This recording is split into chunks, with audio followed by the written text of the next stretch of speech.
So, ready? Okay. Thank you all for coming out on this rainy afternoon to our talk and our reading today. I especially want to thank Gloria Wise for her generous support in honor of her parents through the Diana and Simon L. Nobleza AAPI event series under Borders and Migrations, which is sponsoring this talk. And we appreciate the continued support over the last 3 years to be able to bring Filipino voices to Canisius University. I think we brought 4 or 5 people so far. So I also want to thank Chris Casbaum and the library for generously providing the space for us and the snacks for this semester's events. The snacks are in the back, so please feel free. Additional support from the Department of Modern Languages, Literatures, and Cultures, Political Science, International Relations, Campus Ministry, Sociology, All College Honors Program, Alana, Unity, LASAP, and the VPAA. For those of you who may not know me, well, who are you? Occasionally there are people who don't know me. I'm Dr. Richard Reisman, Associate Professor of Spanish, Faculty Associate Dean of Inclusion and Engagement, Interim Director of International Relations, and the founder and director of the LGBTQIA+ Speaker Series, the Latinx Speaker Series, and the Borders and Migrations Initiative. Many of our talks are on YouTube, our YouTube channel through the Canisius Borders and Migrations Initiative webpage, or you can just Google Borders and Migrations, Canisius, YouTube, and it pops up. Thanks to Sarah who keeps putting those videos up for me. Appreciate that. Often I am able to combine the interests of the various series into one speaker, such as is the case today. Noel Alumit's work, from his award-winning novels to his latest collection of short stories, which are literally hot off the press. The book launch was last week, right? Yeah. Explore the complex interstices of immigration, gender and sexual identity, class and religious practices, filtered through the lens of the Philippine diaspora. Noel Alumit was born in the Philippines and grew up in LA's Hi-Fi, historic Filipino town, for those of you that don't know what Hi-Fi is. His first novel, Letters to Montgomery Clift, received many awards, including the Stonewall Book Award, the Violet Quill Award, the Global Filipino Literary Award, and others, and that novel is currently being adapted for the stage. Noel's second novel, Talking to the Moon, became an LA Times bestseller and was blurbed by James Elroy. Yeah. So for LA Confidential, those of you that took my detective fiction class, LA Confidential, Black Dog, no? All right, well. He also works to acclaim in theater, film, and television, including my favorite story, A Spot with Cindy Crawford. He is an associate editor at Lion's Roar magazine. Please join me in welcoming Noel Alumit to Canisius University. Wow, thank you so much. Like we said, it is fresh off the press. I think you're only my second audience, actually, since my book party last Saturday. So, I'm still trying to figure stuff out, like what's a good reading, what you want. I did get a request from one of the professors here, Jean. Said she really loved the story, and so I said, okay, I'll read that story. It's called The Dreams That Made Delia Araya Kavanaugh Weep. Yeah. And with this story, I just want to say, for who are writers out there? Anyone writers who want to be published writers? Yeah, I'll just say this to you: we write anything. So my first novel was called Letters to Montgomery Clift, and it was a story about a boy searching for his parents who had disappeared during the Marcos dictatorship in the Philippines in the 1970s. Yeah, and part of that was to research that project, and someone said, "Oh, why don't you talk to people who went through that?" And I did. I met someone who experienced that in the Philippines, and I interviewed her. I was so frustrated with writing the novel. I was going to write a short story, and this short story is actually based on that interview. Okay, so just have an idea. So when I reference someone named Noah or Neil, yeah, just know that that's me in disguise. The Dreams That Made Delia Araya Kavanaugh Weep. She awoke with a film of sweat on her forehead. She thought of waking Baker and telling him all about it, but after 18 years of marriage, she knew what he would say. Did you have one of your nightmares again? She could never consider her dreams about Frankie a nightmare. Mahal kita, Frankie would say in the flimsy reality of sleep. Mahal kita. She hadn't dreamed of her youth in the Philippines in a while. She didn't dream of that period for weeks, months, years at a time. Then, like scurrying rats, they came, the dreams that inundate her, dreams that carried themselves into her days. She would imagine seeing him late in the afternoons when shadows were most present, shifting contours of a stranger's face to look like Frankie. Once she saw him crossing Wilshire Boulevard or entering Macy's department store. These dreams made her drive to Santa Monica Beach, walk over the sea, and weep. Delia put on her robe, walked downstairs to the kitchen, and looked through the window. She waited for that thin shock of light to creep over the earth. Soon Baker would be up, Marta and Sam would be arguing about who would be the one to drive to school, and she would eventually be stuck in traffic on the Hollywood freeway. And she would have to meet this Noah or Neil and tell him what she knew. Mahal kita, Frankie would say in the flimsy reality of sleep. Mahal kita. English translation, I love you. She got on the freeway wondering how much she should reveal in the interview. Would she speak from the very beginning? Would she tell him she grew up in the suburbs of Manila, went to private Catholic school, or would she skip to Frankie? Yes, she would do that.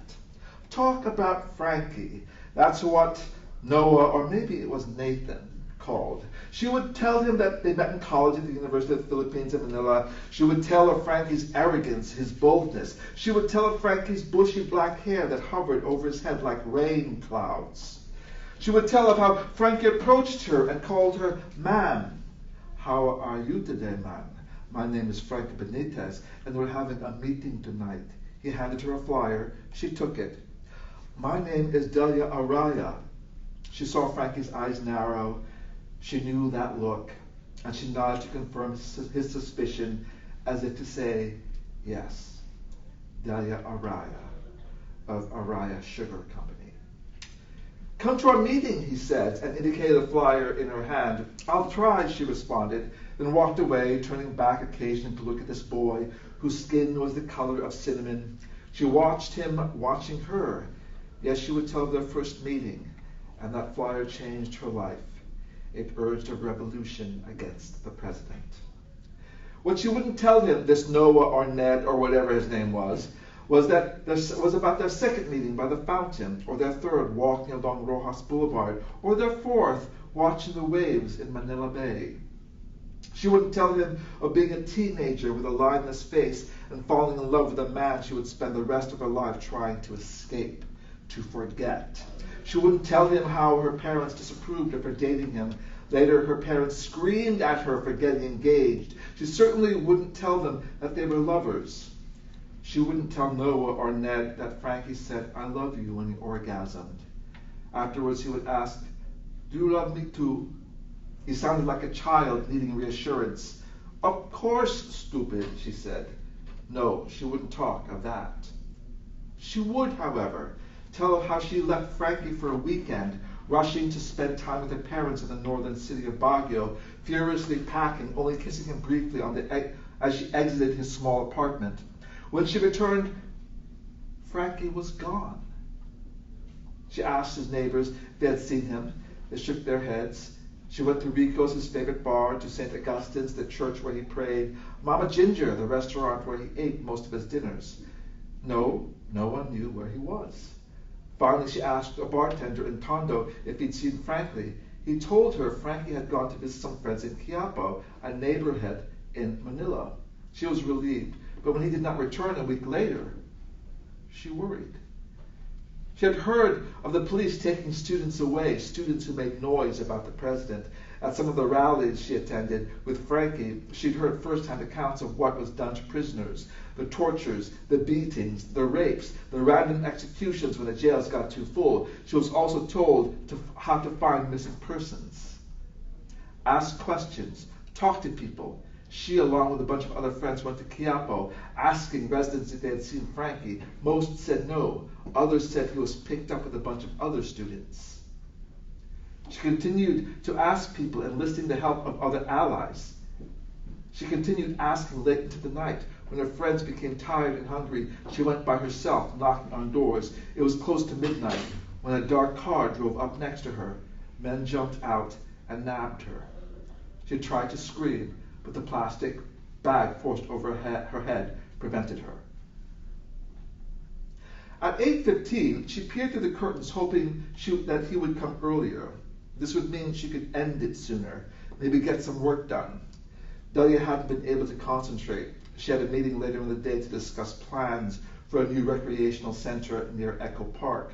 She would smile and tell people that they had the full support of the senator in creating a new facility for the neighborhood youth to play. She was there to assuage activists who petitioned to get more funding to build parks. She had met activists in her work, men and women who waved signs and made grand speeches referring to civil rights or cancer or AIDS or discrimination. She would inform the senator of their concerns. She would translate the angry rhetoric of the activists into a brief soundbite for the senator to digest. They are concerned that Parks and Recreation's money will be gutted. They want your assurance that it won't. She knew the importance of activism, but sometimes she looked into the faces of these activists and questioned their fervor. It seemed people in America had a lax approach to their social causes, only marching or protesting when they had time. Marches and protests were scheduled only after work or on weekends, only if the weather was good. Some marchers were even willing to get arrested, but what a relief in knowing they would be out in 24 hours. She wondered how many of these so-called activists would put it all on the line, how many people fighting for civil rights this and discrimination that, breast cancer this and AIDS that, would risk all of it.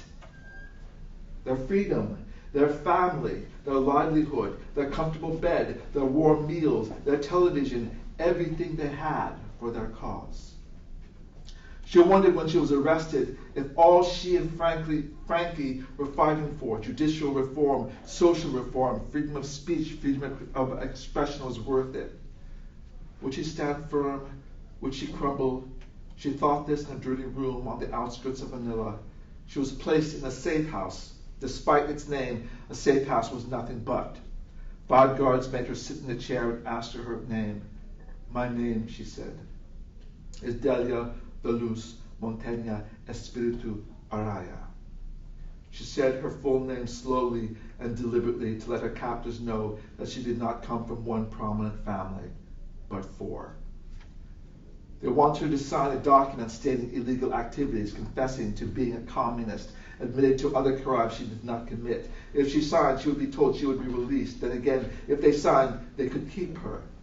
Her signature proof of subversive activity.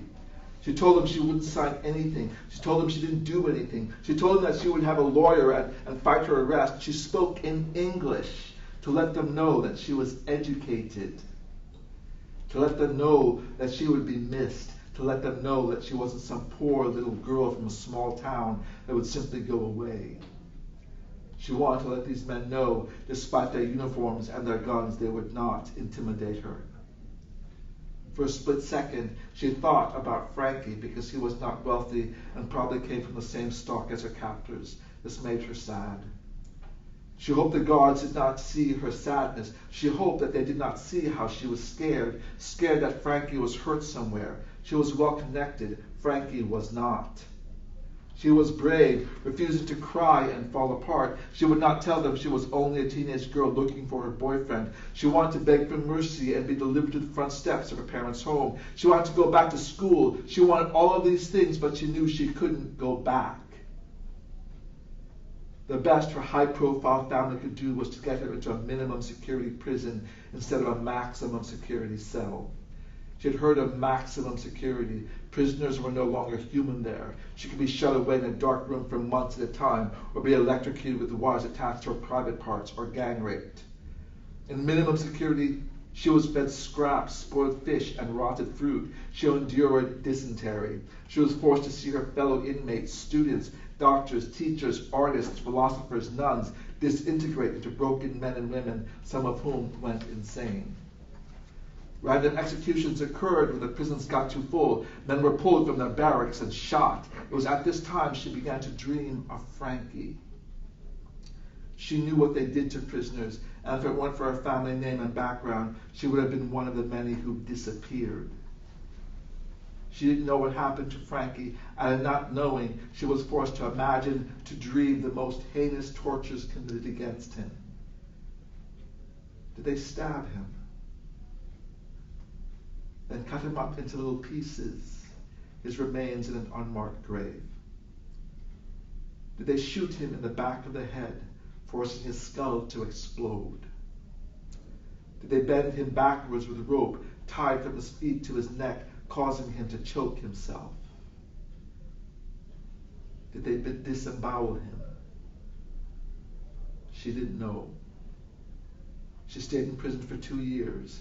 It took that long for a lawyer to get the charges against her dismissed. Thank you. Applause, okay. I know that was a test. It seems like the first time I've read that, so I'm like, ooh, I want to be able to take that. So it's okay, it's okay. And that was not the ending, so please feel free to read the whole thing. Yeah, let's take a look at it. And I just want to say, it personally breaks my heart that the family who did that is back in power again in the Philippines. Yeah. So just, yeah. So, yeah. And a part of reading this is that to remind people of the atrocities of that time. And I will say one of the reasons why they won again was because people forgot. Yeah, people forgot. So I want to read that. And then I will read this short story. It was actually named one of the best gay short stories of the year. So I wanted to read this out to you. It's called Laconic Messages of Love. Just as far as a content structure, it's the only short story I've ever written in second person. Yeah, you. Yeah. And the idea is that to help the idea behind something like that, the conceit is that the reader is actually the protagonist in the story. Okay? So, Laconic Messages of Love. You'd sung the Kyrie at 9 a.m. every Sunday morning for the past 4 years. You'd sung this hymn, one that asked God and Jesus for mercy, well over 200 times. It had lost meaning for you. This time during Mass, you wanted the words to mean something. Not because it was Thanksgiving Mass, and they should mean something, not because hundreds of people were expected to attend, but because this would be the very last time you would sing the Kyrie with this choir. The choir robe you wore, you were required to wear, felt uncomfortable. The long, draping black garment was made of some kind of synthetic fabric. Your body heat rose under the robe, forcing you to fan yourself with a missile whenever you could. You used the arm of the black robe to wipe sweat building on your temples. You couldn't wait for this Mass to begin. You hoped that when you sang the Kyrie, you would mean every single word. You had lifted the robe above your knees, letting cool air ride up your crotch. The worst thing about sitting up in the choir loft was that all the heat rose up to you.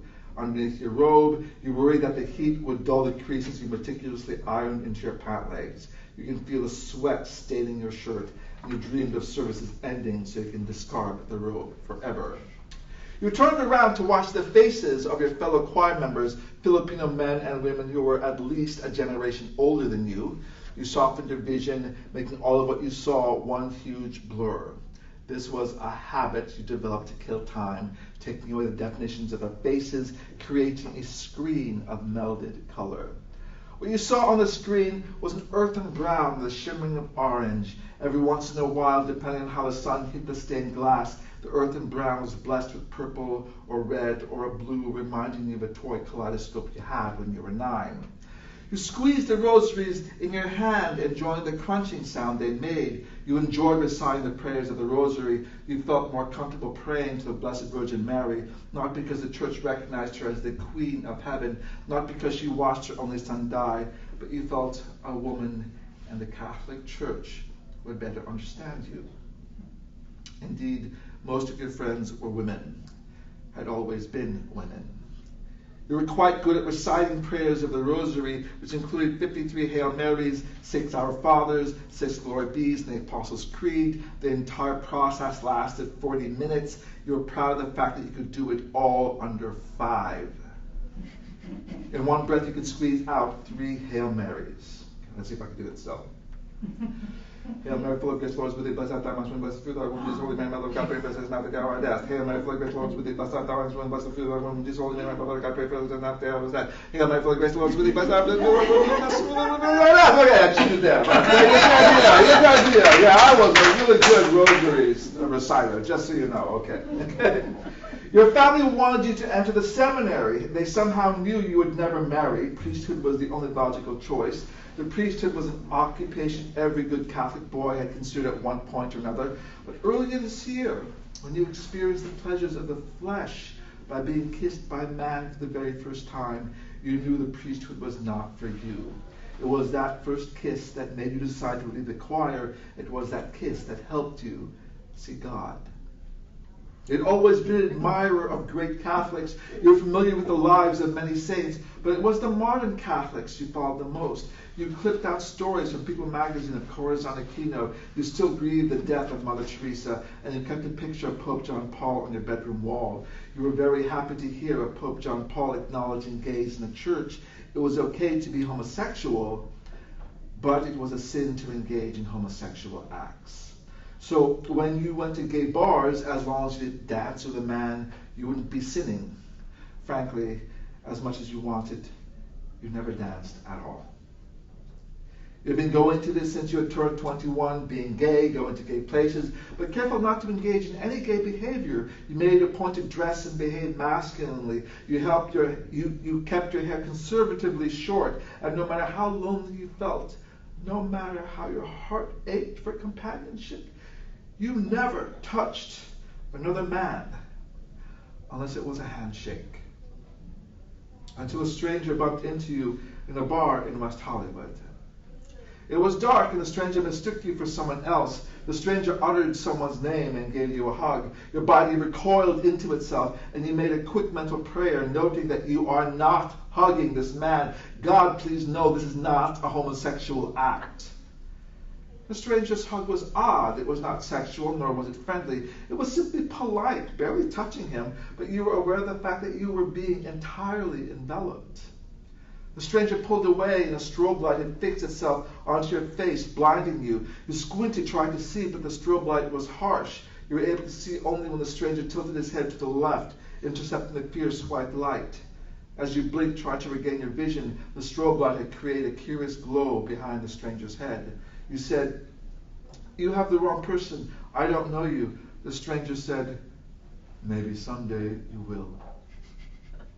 You had heard many pickup lines before, and what this man said would have been one of those lines if it weren't for the way he said it. There wasn't a hint of seduction, a note of sexual foreplay in this line. The stranger's voice was smooth. If velvet had a sound, this would certainly be it. The stranger lifted your hand. You saw your hand disappear into the blackness of his silhouette. You felt the stranger's lips rest on the knuckle connecting to your forefinger. A gentle kiss, rather motherly, the kind you give to a sleeping baby. In a kiss, in a club, with cigarette smoke rolling past like blue waves, music blaring, songs spewing laconic messages of love, people dancing to a confined claustrophobic space, you felt the presence of God. An overwhelming sense of calmness, a kind of relief, the perception that you would never be hurt, and the belief that you would always be protected. For the first time in your life, you understood the meaning of the word free. As quickly as it came, the kiss was over, the moment was gone, and so was the stranger departing, disappearing into bobbing heads, matching the beat of the music. The following week, you announced to your choir members that you would be leaving the choir. They threw you a small party. When one of the choir members asked you why you were leaving, you simply said, it was time to move on. You didn't say what you truly felt. You didn't say that you had met God, not in a church with an emaciated man on a cross, not in a hymn centuries old, but in a smoky club where the men danced with each other. For this very last time, sitting in the choir loft, you sang the Kyrie, which had all of 3 lines.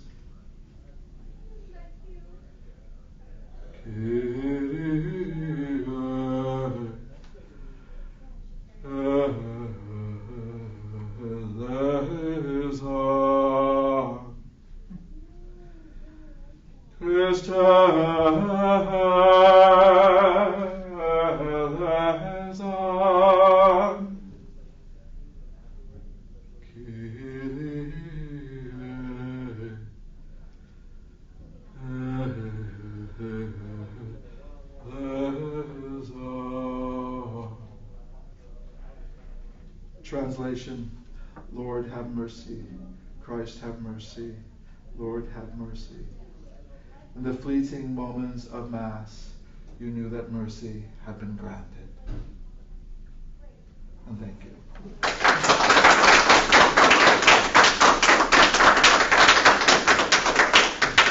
Thank you very much. You've been a lovely audience. Now at this time I wanted to open it up for question and answer. I have a question about the first story you read from again. And you mentioned that the character of Noah, that's you. Yeah. Did you actually do interviews with people who were victimized by Marcos? Is that right? Yes, I did. Now, did you? And I was curious about that in general. But did you speak with anybody who had been targeted while they were over here in the States? I mean, did Marcos send agents to the States to continue the search for political opponents? That's a good question. I'm not sure. I've heard of this, but I never know if it existed or not. Yeah, I'm not sure. I mean, I'm sure he must have kept an eye on Benigno Aquino, right? Who was the man who got assassinated when he tried to return. So right. I'm sure they had some. As a matter of fact, I will say when I told my mother, and we were already far away. We were already in the United States. Mm-hmm. And I'll say, I'm writing this book. It's about what people went through the Marcos regime. And she even said to me, shh, be careful, someone might be listening. And still, even in Los Angeles, years later, she was still, and the Marcos regime had already fallen at that time, but still, she was like, be careful, still be careful, someone might be listening, So that fear came over. Right, and I was like, no, that's really it. And in the story, actually, I didn't read that part, but he said, well, why did you? The character Delia asked, well, why do you want to write this book? And the son and the writer says, well, I tried to ask my parents about it, but they don't want to talk about it, because it was a stain, you can see that it's still happening today. That people forgot. To my understanding, one of the ways the Marcos family got back into power is that they said, "Oh, the '70s was the good old days." It was the good old days. They showed pictures of Prince Charles, traveling to Manila. They showed, they showed all the glamorous people who came to Manila because of the Marcos family. The celebrities who came for the film festival. Of course, they neglected to talk about how the building of the film festival and the building that they've made had workers had died in them, because they were trying to meet a certain deadline, and then they just built over their bodies. That was like, so those kind of atrocities people forgot. Yeah. And then I have a logical follow-up question, I guess. What are your thoughts about the Broadway musical? Gloria's I'll let you ask it, Gloria. I was going to ask that. What's it called? I forgot the name of Here Lies Love. Here Lies Love. Yeah, and it's that immersive experience. It's the disco, and it's about the Marcos regime. Yeah. What are your feelings about it? The New York Times gave it pretty good notices, and the Filipino American community, I think, around the East Coast are excited. Yeah, so I'll just give a little background. So there's this musical about Imelda Marcos called Here Lies Love. It's a really big deal, has very famous people attached to it. And they actually premiered it in the Public Theater 10 years ago. Yeah. So, and people were like, oh, they just love this musical. There was this amazing musical, produced by Fatboy Slim and Ed Burns, all these amazing people. And then when people were leaving the theater, people say, oh, poor Imelda. God, she really suffered. And Philip was like, no, she was not a victim in any of this, right? She helped perpetrate, these killings, these disappearances, So what I understand, because I know people who are associated with the production, that they heard that criticism. They heard the criticism that Imelda Marcos was not scot-free in doing this. That I understand they rewrote it so that she would not be seen as a saint, that she was as part of the brutality as her husband. Yeah, and just through the years, what I've heard was that Imelda Marcos was just, you should see The Kingpin, I think that's the name of the documentary about Imelda Marcos. And friends, like, you want to talk about, like, she said, a friend of mine saw, says she made Madame Nu, a dictator in Vietnam, look like a saint. But Imelda Marcos was really like, woo, that she was really caught up in her own world. And it was really, kind of incredible to watch. So I think Here Lies Love, which I'm looking forward to see. Again, I know people who are actually associated with the production. People, so I do want to support it. I haven't seen it yet, so I can't honestly say. But I've heard things pro and con about it. But for the most part, people really want to see it and support the production. And someone I know who's associated with the production, I think she's one of the producers. She said that it's gotten good notices, but still, every night she has to fill 1,000 seats. She has to fill 1,000 seats every single night, So because it becomes this issue of, yes, we don't know what the storyteller is like, but if this is a success, then other stories like it can become a success, right? So other Filipino stories. To my understanding, this is like the first all Filipino cast to be doing this kind of thing. So it seems very exciting. And certainly as a performer, as an actor, I'm looking forward to seeing what they do and support the actors. But since I don't know, I haven't seen it yet. The people I know though who I trust said they said, don't worry, Noel. They did not sugarcoat her atrocities at all. So I'm looking forward to seeing it. Yeah. Sort of parallel, I guess, to Evita in a sense. Yeah, it was parallel to my understanding. Imelda Marcos banned Evita. Yeah, to my understanding that they would not, because the stories were too similar. As a matter of fact, that's what they wanted to do when they made Here Lies Love. They wanted to do a modern version of Evita, the musical.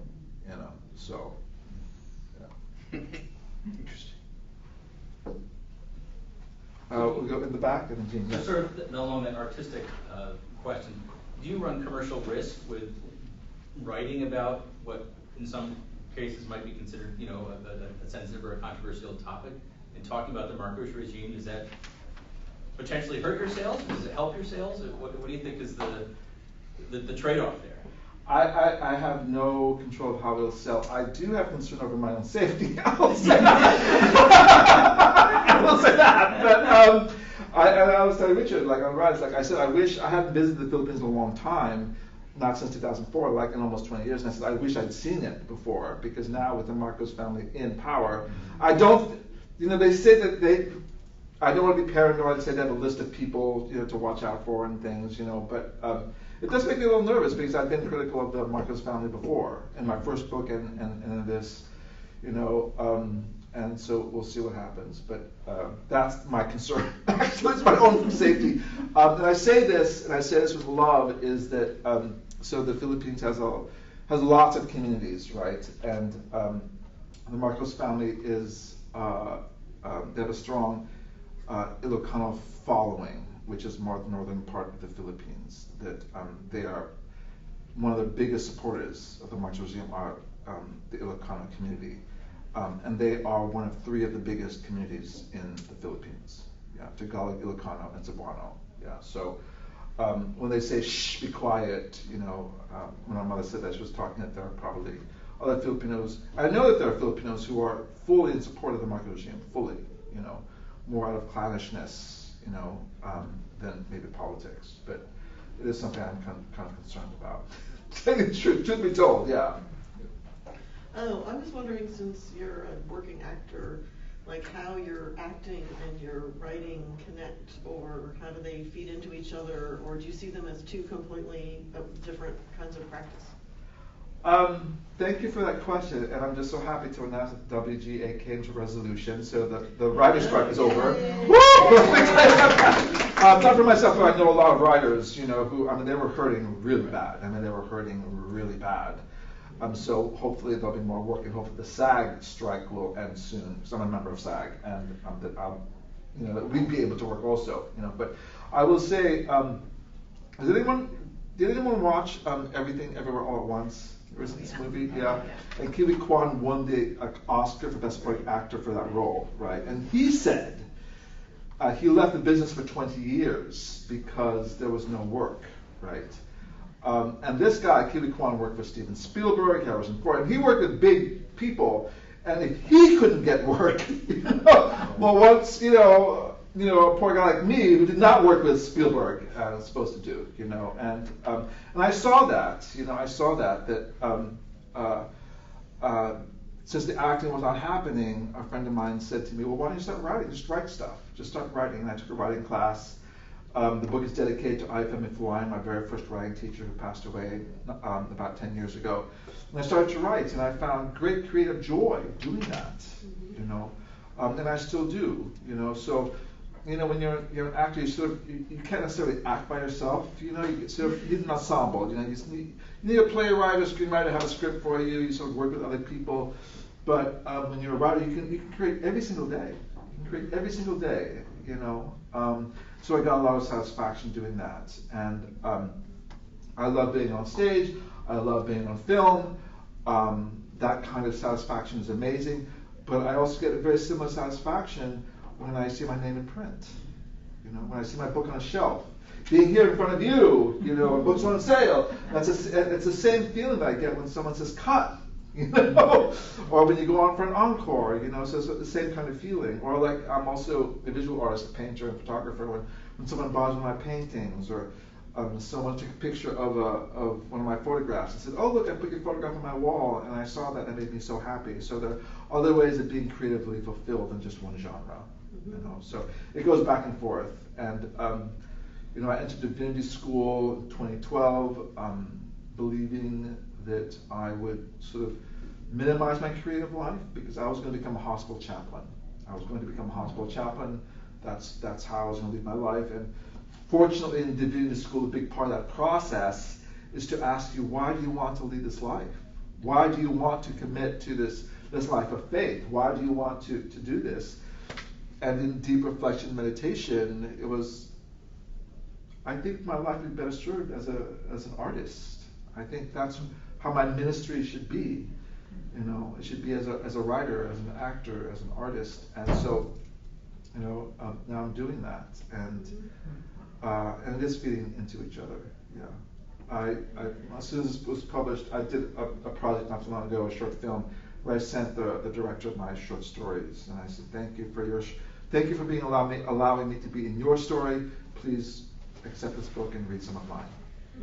So I really appreciate that. Anyone else? I have another question. Yes. In Letters to Montgomery Clift and your newest book, I can identify with all of your characters. They're lovely.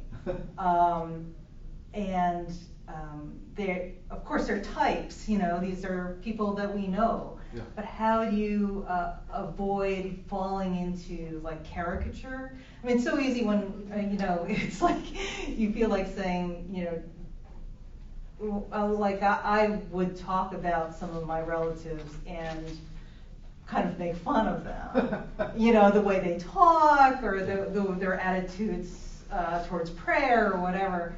But I would do it out of love, of course. When I read your stories, I see those characters, and they're just the way, with a lot of respect. How do you keep from sort of falling back onto the easy, like, I like Joe Coy. Yeah. And he does things broadly because, he's a comedian. How do you avoid doing something like that in your writing? Thank you for that question. How do I avoid falling the stereotypes in my writing with these Yeah. particular characters. Well, a couple of things. I hope, I try to write more complex creatures, in these stories, and by doing that, I also have to be careful that I don't want to make them too good, Yeah. Because I've read books like that, and I've read Yeah. books where like characters were just like so perfect and wonderful because, and they were dull and boring, and I think the community I grew up in was truly complex and truly, interesting and to flesh us out so that people can relate to us, yeah.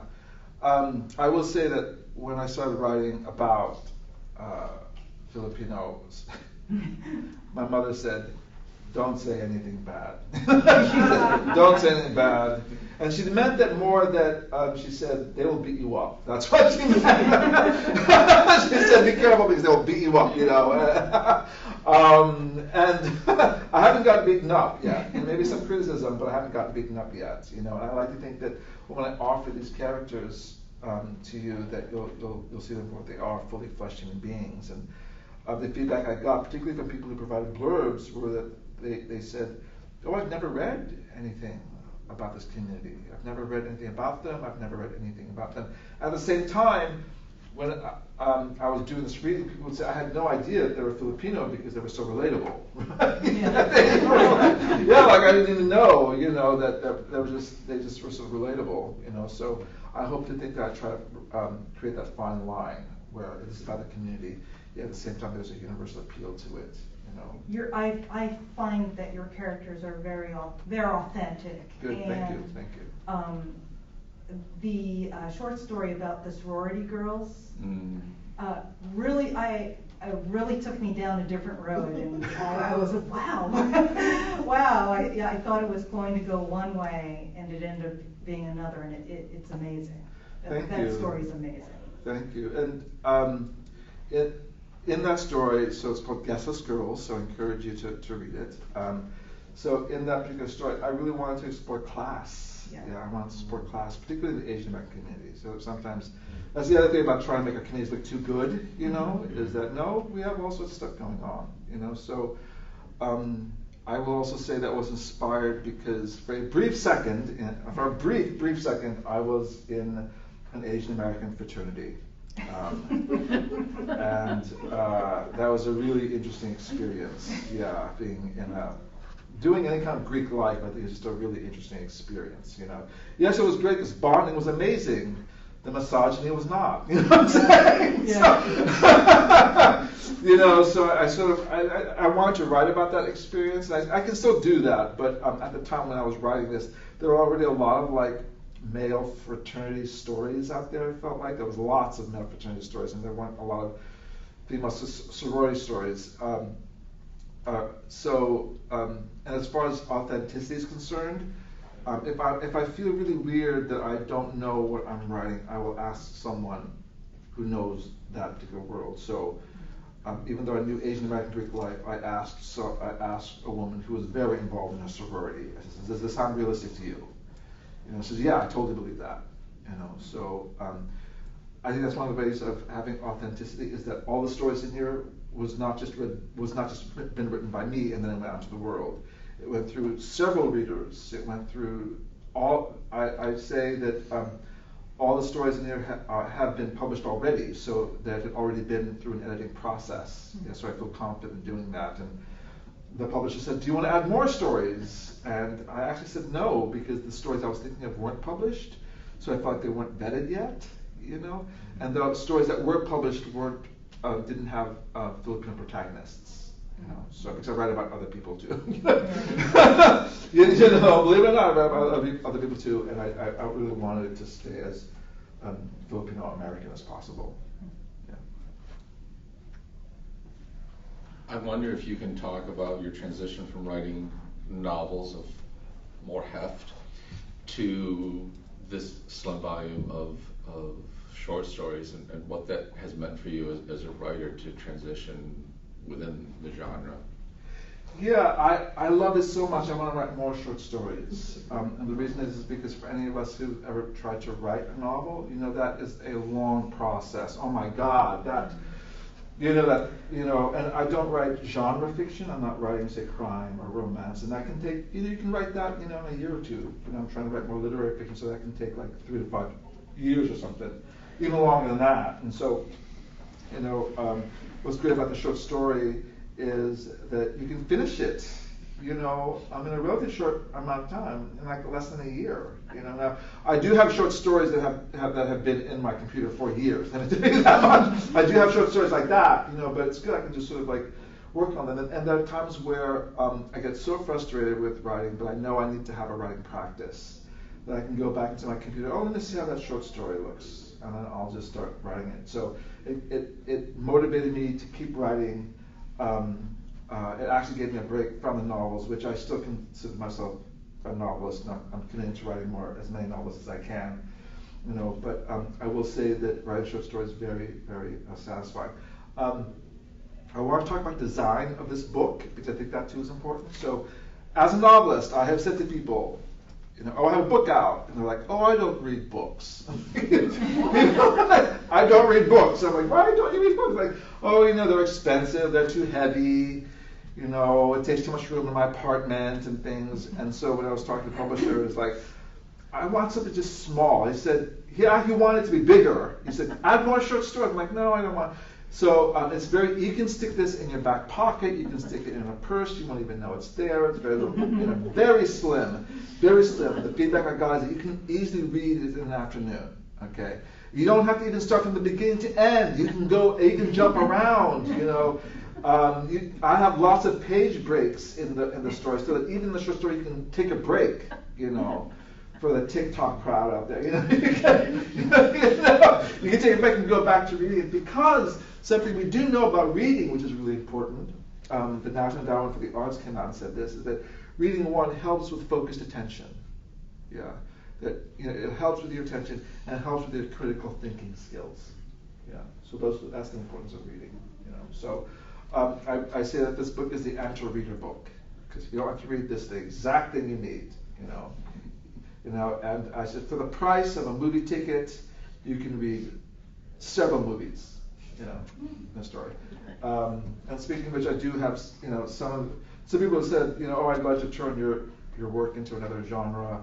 A play I wrote, matter of fact, just last week, and I hope it happens.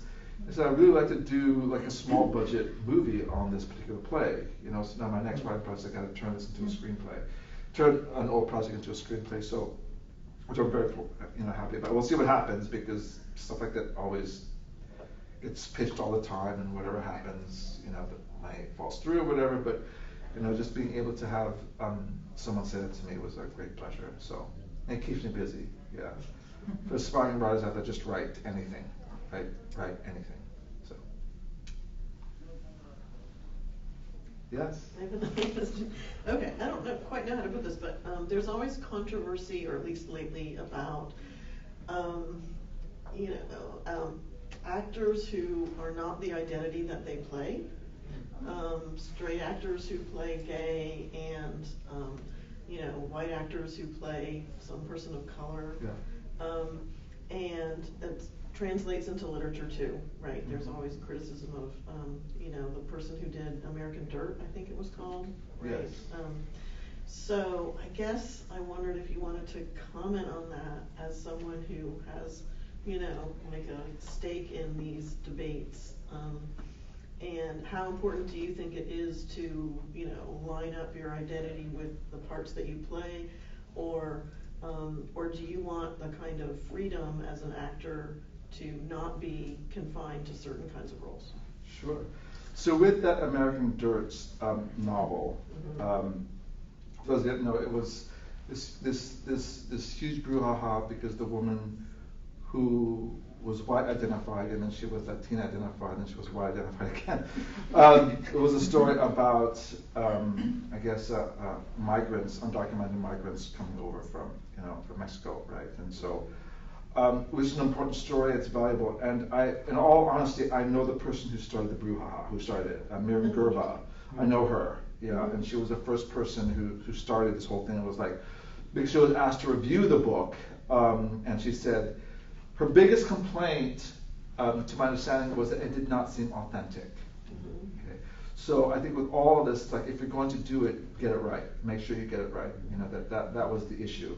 There was one instance that even I laughed. I haven't read the book, but Miriam Gerber said there was an instance where one of the characters who's in love with another character offers her a Danish or something like that, you know, and she said, "Why would you do that? You know, that the Danish was so common in Latino Mexican culture that it's like saying in the United States, 'Oh, I love you so much. Here's a glazed donut.'" You know, that's what she's, you know. And he said that just didn't ring true for her. You know, and that why would you do that? So I think a big part of the criticism wasn't necessarily the fact that she was white who was writing about that, is that she didn't get it right.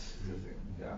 Now, I'm like, one of my favorite writers who influenced my whole world as a writer is Perles Buck, right? A white woman who wrote about Chinese people, right? But then again, she lived in China. You know, she lived in China. She knew the culture backward and forward. She is a national treasure in China, right? Because she was able to get these stories out into the world.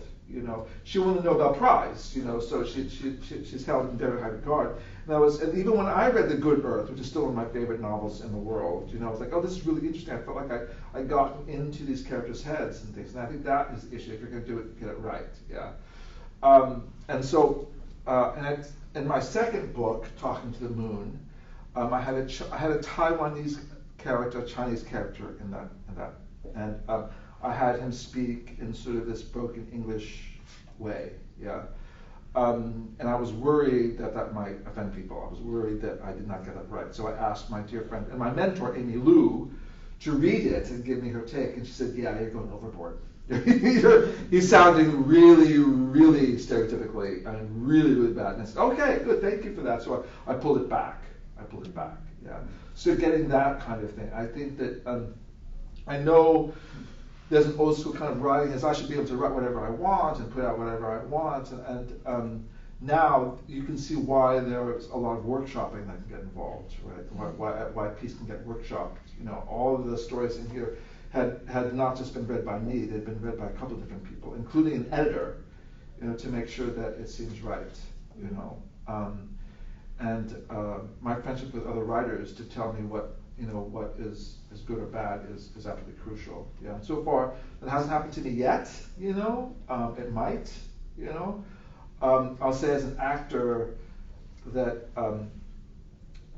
I joke that talk about Here's Lies Love. I thought, wouldn't it be great if they hired Vietnamese actors to play Filipinos in this, because so many Filipinos play Vietnamese in Miss Saigon. That was my thing. I was like, how many Filipinos? I mean, you know, like Lea Salonga, who played the lead, won a Tony. You know, and I would say lots of Filipinos have done Miss Saigon about Vietnamese people. Lots of. As a matter of fact, there is a story dedicated to that in here. It's called Music Heard in Hi-Fi is like that. That's what it's about. You know. So then there's also that, and I think they're becoming much more sensitive to that now they really want you to be that ethnicity, you know. And if they can't find that ethnicity, then they can sort of find someone else to do it, you know. But I think actually as an actor, I'm more worried about that than it is as a writer. I think as a writer, I feel like I can sort of like, you know, ask people, what do you think about this, you know. I don't feel the need to check in if I'm writing about white people though, because I live amongst them. I'm the Perles Buck in America. You know what I'm saying?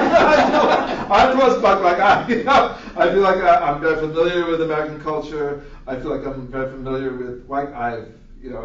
White best friends. I've been in relationships with white people. I mean, you know, so I feel like I don't feel the need to say, "Hey, does this feel authentically white to you?" I don't feel that. I don't ask that.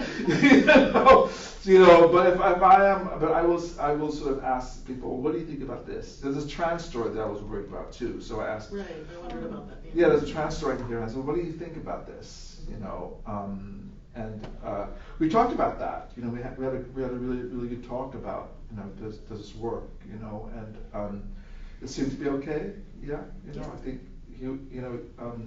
he was fine with the story, you know. Mm-hmm. And I will say that one of the reasons, I write for a lot of reasons, but I wrote, and I'll tell you the truth right now. So the queer stories that are in here have a happy ending. I'll say it to you right now.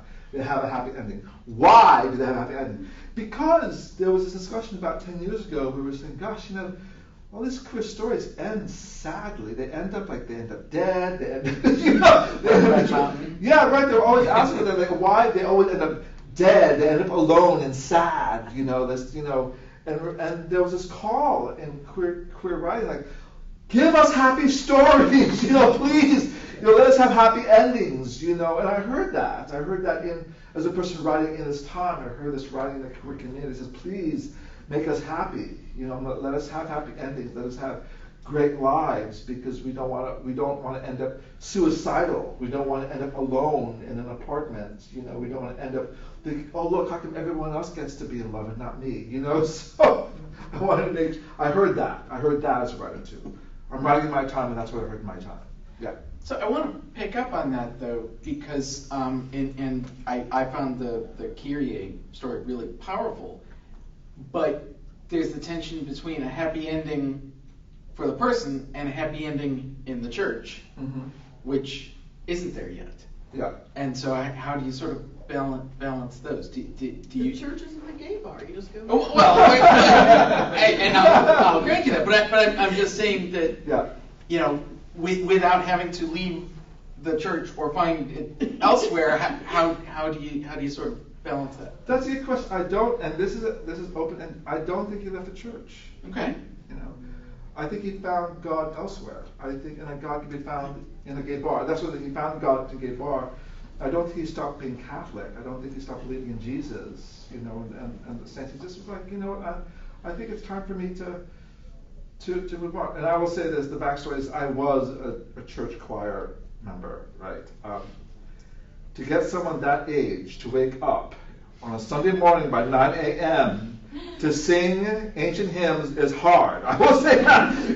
Because I spent 4 years in college getting up in time to ride the bus to the other campus to get to the Baptist church, and had to explain to the guys in the room next door that I needed to sleep without sounding like, excuse me, I need to go to church tomorrow. Can you please be quiet? Yes. I think that was a choice. It was like, I want to spend Saturday night. I want to have some late Saturday nights, which I think is a valid for young people, right? If you're a young person, go ahead, have a wonderful Saturday night, You can attend church, at noon. You can attend just later, and I think that was the thing, was that I think he found the relationship with God in a different way. Like I said, I went to divinity school. I myself am no longer Catholic, but when I went to Buddhist divinity school, I actually had a much more authentic relationship with the Catholic Church. And what was really interesting is that going into a Buddhist divinity school where mostly everyone had, was Buddhist or came from a Buddhist background or born into the religion, part of that practice is it's an interfaith dialogue we have to have, and some of the Buddhists could not get some of the, didn't understand the Trinity. Like they couldn't believe. And to my understanding, that's one of the problems in Asia is that they're having trouble with the Trinity. And so I had to. I was there with my Catholic background, and I was explaining the Trinity to them. I explained the Trinity to them, and I think they were like, "Oh, I get it now." And I think I try to put it in a culturally appropriate way as Asian Americans. Well, you know how, like, there's you, the individual, and then there's your family, and you and your family are sort of the same thing. It's sort of like that. It's like, the Father, the Son, the Holy Spirit. They're sort of like a family, they're the same thing, yet they're separate, yet one. And I explained that to them, and they're like, oh, okay. So I think they left with a better understanding. And then that's when I understood. I'm like, oh, I feel good. I felt like, my Catholic background was able to sort of break that cultural divide. Because chances are, if you're going to be a chaplain in the United States, you have to know about Christianity. You have to know about Christianity. You have to know about Catholicism, right? You will not enter any kind of chaplaincy program, whether it's hospital, prison, or campus, without dealing with Christians. So you need to have an understanding of Christianity to do that. And since they were entering that kind of space, I think being able to, as a former Catholic, to provide that information to them, I think was very helpful to them. And that's when I start wondering, oh, that's God's will, so it's okay. And I wrote an essay about it that you could read online. It's called "I Vow to Save Everyone?" Where I talk about that transition from being Catholic to Buddhist. And I was telling Richard, when I was coming out to my mother as a gay man, she was okay with it. She had more trouble about me coming out as Buddhist as a gay man. She had more problem with that, actually. So, I mean, she's come around because part of being ordained as a Buddhist pastor is I had to have 3 preceptors. And one was from China, one was from Los Angeles, and the other one was from the Philippines. And somehow that made my mother happy. Yeah. Representation matters. There we go. Representation matters. Okay. Yeah. Anyone else? Well, this has been a lovely conversation. Thank you so much. And thank you, Richard, and thank you, Gloria. Thank you, thank you so much. There are a few books available for purchase and for signing. Yeah. And I wanted to remind you of our next Borders and Migrations event, which will be a talk and a photo exhibit in the gallery space, right, Eva? The talk is October 16th at noon, and it's called Fleeing, Waiting, Hoping, and it's about women and children asylum seekers at the border of Mexico and the United States. And it's a photographic and narrative exhibit, and the people who did that work will also be here to talk to us about that, so you'll join us for that as well. And there are flyers here. In person, or are they zooming? I know they're coming in person, yeah. And there are plenty of flyers around for that, so please feel free to take one. And there are snacks in the back, and you can also please continue to talk with Noel, who will hopefully sign some books. And yeah, so thank you. Thank you.